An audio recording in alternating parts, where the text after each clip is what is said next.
pagi teman-teman kelas 5 di seluruh Nusantara. Bagaimana kabar kalian hari ini?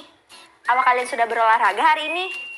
Walaupun di rumah kalian hujan, tapi itu bukan menjadi alasan untuk kalian tidak berolahraga ya teman-teman. Nah, sebelum kita memulai pembelajaran hari ini, jangan lupa untuk selalu berdoa agar ilmu yang kita dapatkan bisa berguna.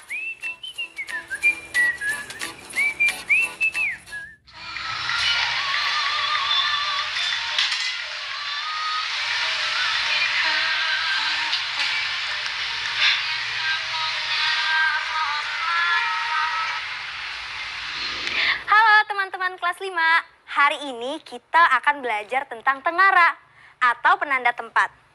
Adakah tengara di sekitar kalian? Bagaimana kalau tengara wisata di sekitar kalian? Nah, sebenarnya kalian tahu nggak sih tengara itu apa? Kalau kalian mau tahu, yuk kita simak pelajaran hari ini.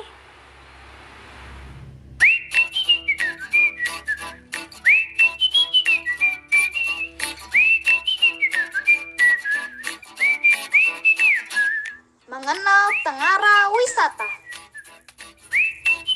Kita harus bangga menjadi bangsa Indonesia. Tanah tumpah darah ini memiliki ragam kekayaan yang tidak terhingga. Semuanya dapat disajikan dan diolah menjadi tujuan wisata.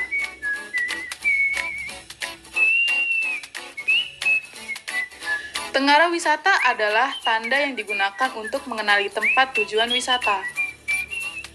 Tengara ini dapat berupa benda atau bukan benda. Masyarakat dan wisatawan mengenali tengara ini sebagai objek atau tujuan wisata. Tengara wisata alam.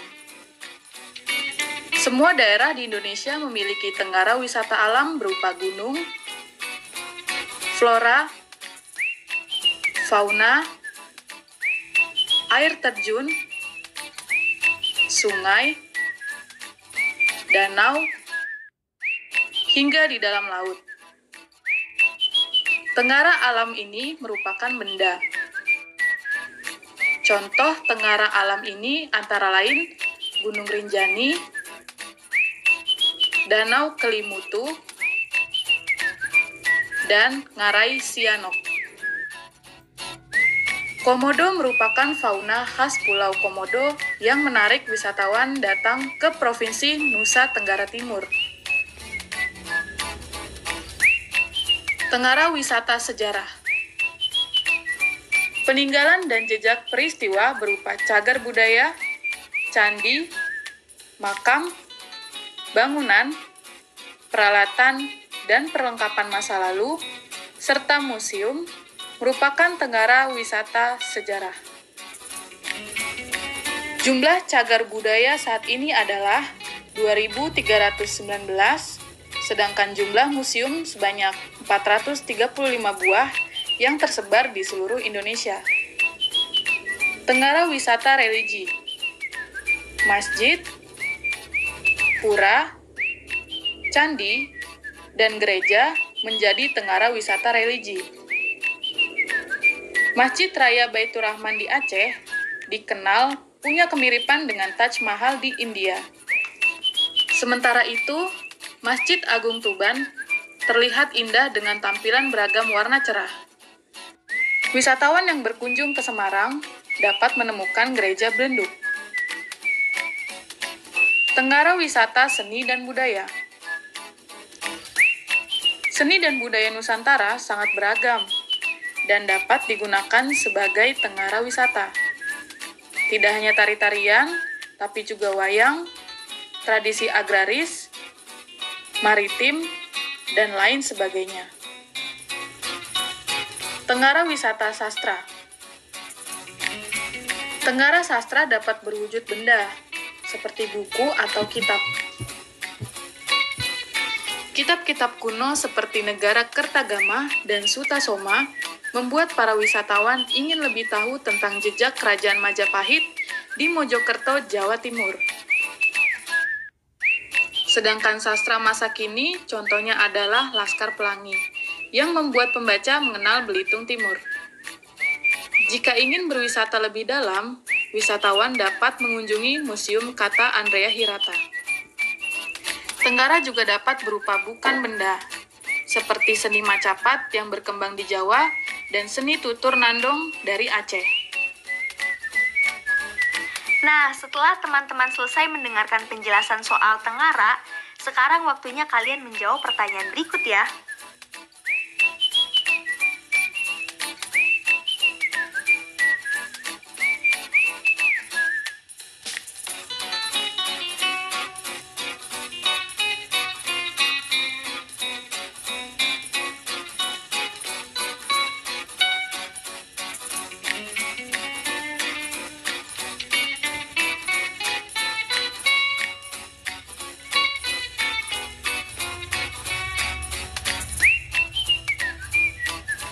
Sekarang, yuk kita bahas jawabannya. Pertanyaan pertama, apa saja tengara-tengara wisata yang membuat wisata di Indonesia dikenal dunia?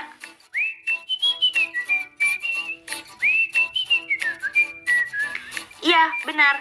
Kalian pasti sudah tahu tengara-tengara wisata yang membuat wisata Indonesia dikenal dunia antara lain tengara wisata alam, tengara wisata sejarah, tengara wisata religi, tengara wisata seni dan budaya, dan yang terakhir, tengara wisata sastra.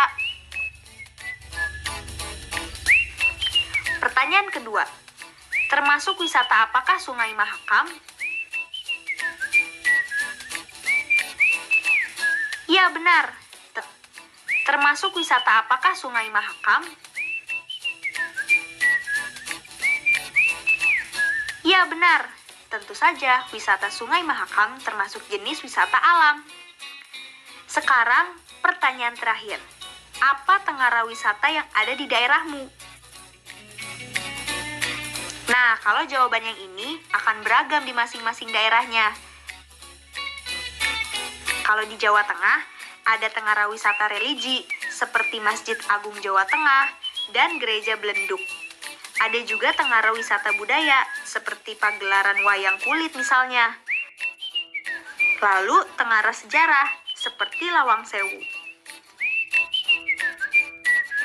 Ayo menulis.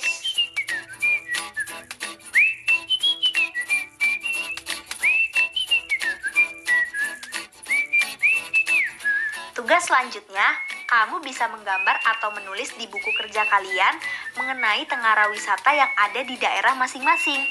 Tuliskan pendapatmu mengenai bagaimana seharusnya sikap kita terhadap tengara tersebut sesuai dengan Pancasila. Setelah itu, bacakan karangan yang sudah kamu tulis ke orang tua atau walimu di rumah ya. Kata baruku. Ngarai. Lembah atau jurang. Cagar budaya. Daerah yang kelestarian hidup masyarakat dan peri kehidupannya dilindungi oleh undang-undang dari bahaya kepunahan. Religi, kepercayaan kepada Tuhan. Wayang, boneka yang terbuat dari kulit atau kayu untuk memerankan tokoh dalam pertunjukan drama tradisional seperti Bali, Jawa, Sunda, dan sebagainya yang dimainkan oleh dalang. Ayo mencoba. Sekarang coba lengkapilah kalimat tumpang berikut sesuai dengan penjelasan mengenai tengara wisata tadi. Selamat mencoba!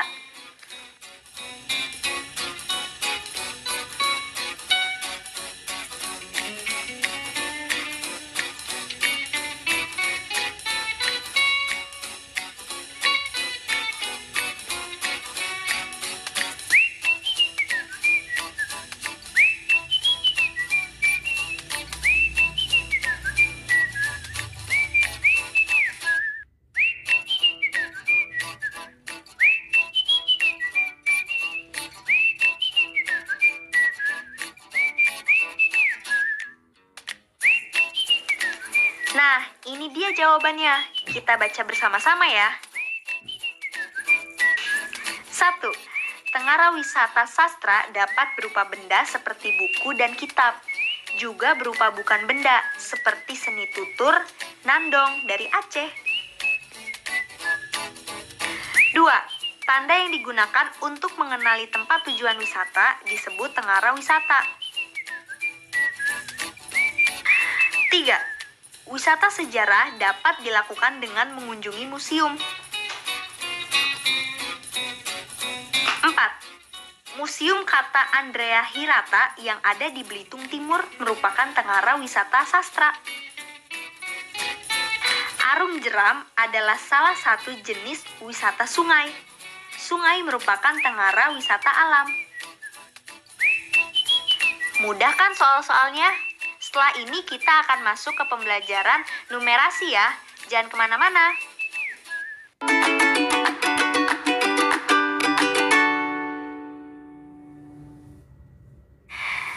Saatnya intuisi bilangan. Teman-teman, coba kalian perkirakan berapa sih persegi satuan yang tertutupi gambar segitiga yang ada di layar?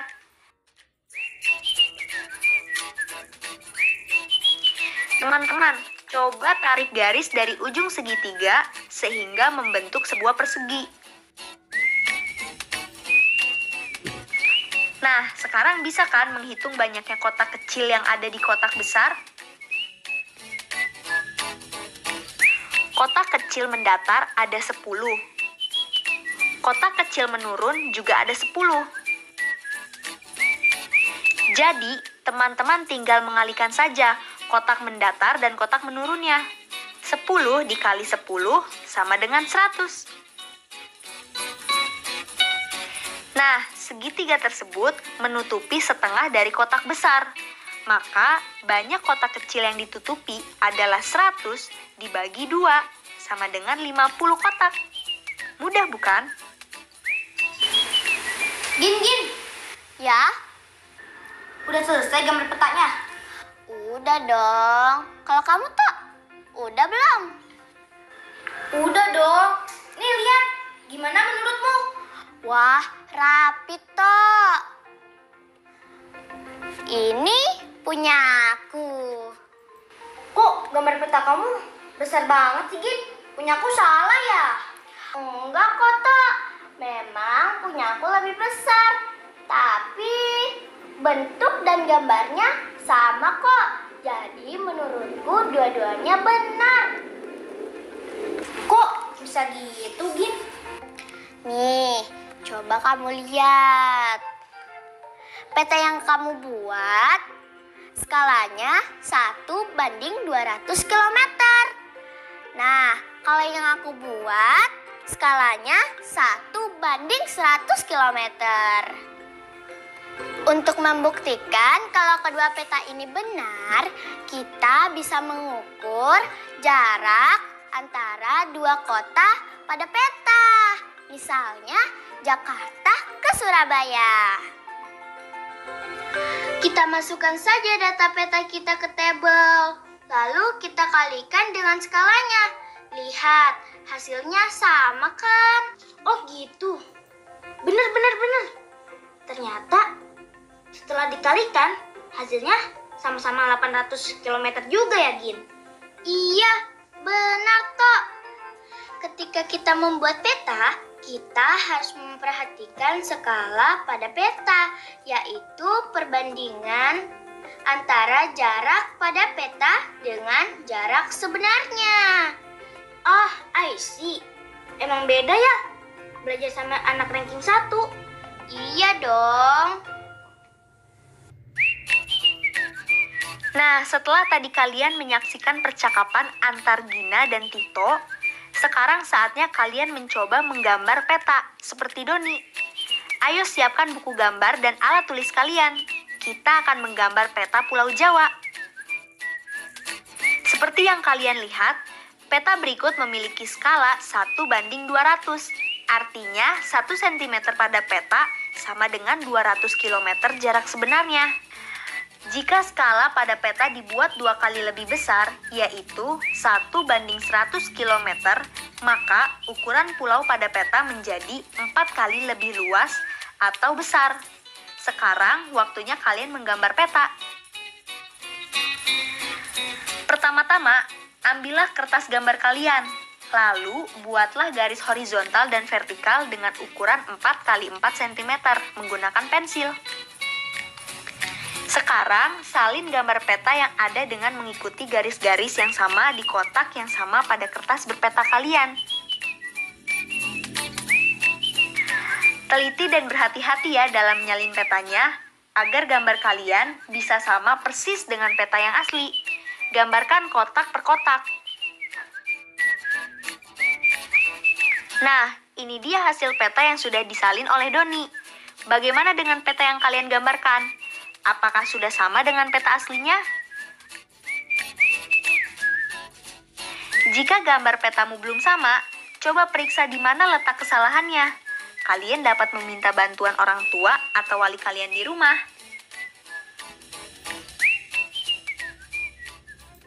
Proyek kreatif minggu ini.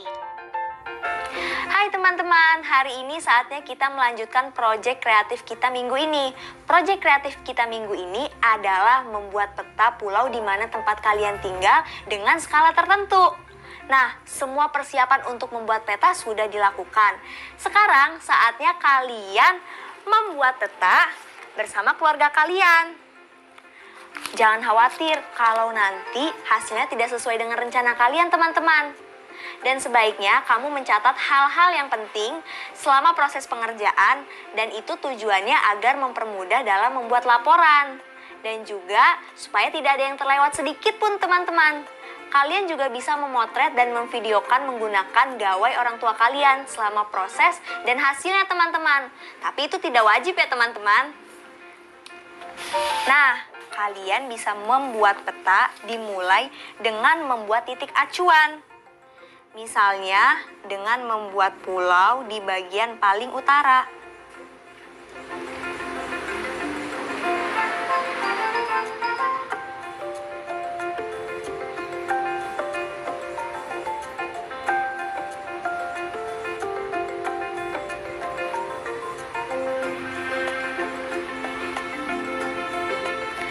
Nah, kurang lebihnya seperti ini, teman-teman, kakinan gambarnya.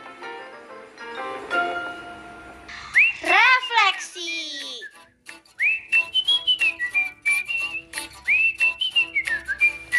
Wah, nggak terasa ya, pembelajaran hari ini sudah hampir selesai. Nah, sekarang waktunya kalian untuk merefleksi pelajaran hari ini lewat soal di layar. Kalimantan atau dikenal juga dengan Borneo merupakan salah satu pulau terbesar di Indonesia. Pulau ini ditempati 3 negara, yaitu Indonesia, Malaysia, dan Brunei Darussalam. Perhatikan peta Pulau Kalimantan berikut dan jawab soal-soalnya ya.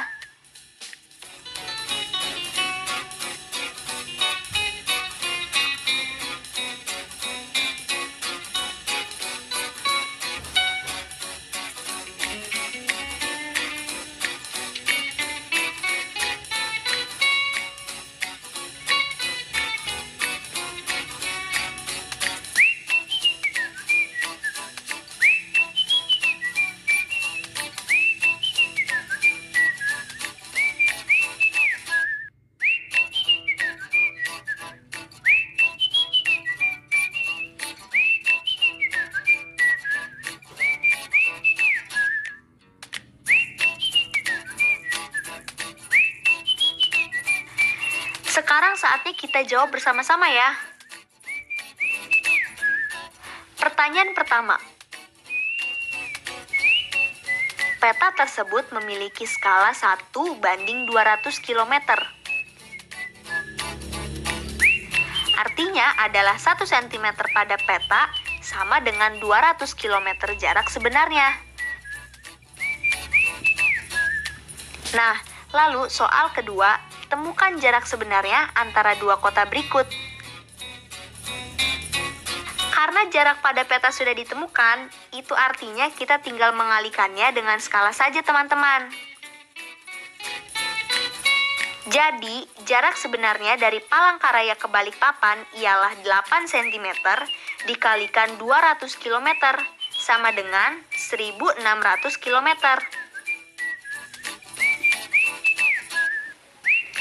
Lalu, jarak sebenarnya dari Tarakan ke Palangkaraya ialah 7 cm dikalikan 200 km, sama dengan 1.400 km.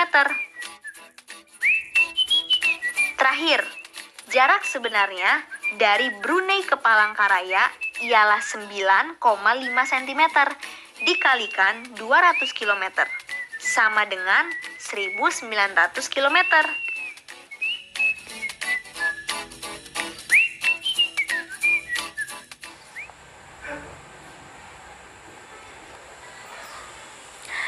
Wah, teman-teman kelas 5, nggak terasa ya pembelajaran hari ini sudah selesai. Oh ya, jangan lupa ya untuk selalu mereview setiap pembelajaran bersama orang tua dan wali kalian di rumah. Tetap semangat dan sehat. Sampai jumpa besok. Dadah!